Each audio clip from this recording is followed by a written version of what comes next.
Réuni à Douala au Cameroun, le groupe de travail Biodiversité d'Afrique centrale, en abrégé GTBAC, tient sa 33e réunion consacrée à la préparation de la participation des pays membres de la Commission des forêts d'Afrique centrale, en abrégé COMIFAC, aux prochaines rencontres internationales dédiées aux questions de protection de la biodiversité. Au centre des préoccupations, la défense des intérêts des pays de l'espace COMIFAC qui possèdent une riche et extraordinaire diversité biologique et doivent travailler à la défense et la préservation de ce patrimoine en faisant entendre leur voix à l'échelle du monde. Ma présence ici au Cameroun,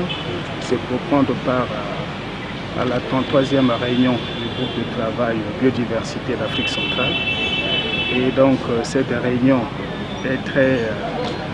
déterminante puisque c'est à l'issue de cette dernière que les pays membres de l'espace COMIFAC vont prendre des positions communes parce qu'en tant que sous-région, nous devons parler d'une seule voix par rapport aux échéances qui se présentent à nous. Cette réunion qui se tient au Cameroun avec le soutien de l'Union européenne à travers le projet ECOFAC 6 et la coopération technique allemande via le projet GIZ d'appui à la COMIFAC, le secrétariat exécutif de la Commission des forêts d'Afrique centrale rassemble des personnes ressources et des partenaires au développement et se déroule en session plénière et en groupe de travail restreint. Après avoir ratifié la Convention sur la diversité biologique CDB, qui définit un cadre exhaustif pour, entre autres, réduire l'appauvrissement de la diversité biologique et promouvoir la conservation de la diversité biologique, les pays de l'espace COMIFAC sont inscrits dans une logique de gestion coordonnée et harmonisée des ressources forestières et environnementales. Une vision qu'ils veulent matérialiser en formulant une position commune qui sortira de ces travaux. L'importance de cette réunion aujourd'hui, c'est de préparer surtout les pays de la sous-région pour les réunions préparatoires dans un premier temps du cadre mondial de la biodiversité post-2020, qui est un document très important pour le monde et pour l'Afrique centrale aussi. Préparer la position commune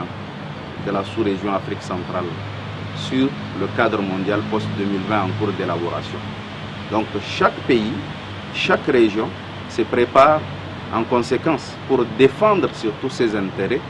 dans ce cadre mondial post-2020. Souvent miné par quelques divergences de points de vue en lien avec l'adoption des politiques conjointes liées à la gestion des écosystèmes forestiers,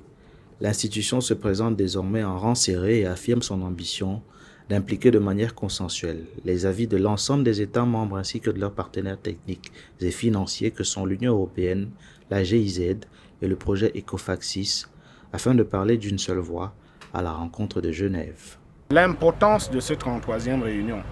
Nous avons, au regard des enjeux de ces réunions de Genève, le secrétariat exécutif de la COMIFAC a donc jugé nécessaire de réunir les négociateurs de l'Afrique centrale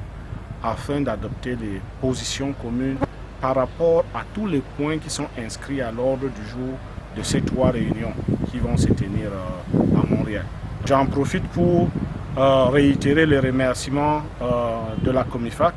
à l'endroit de l'Union européenne à travers le programme ECOFAC 6 et à l'endroit de la GIZ qui ont apporté un appui financier et technique pour permettre la tenue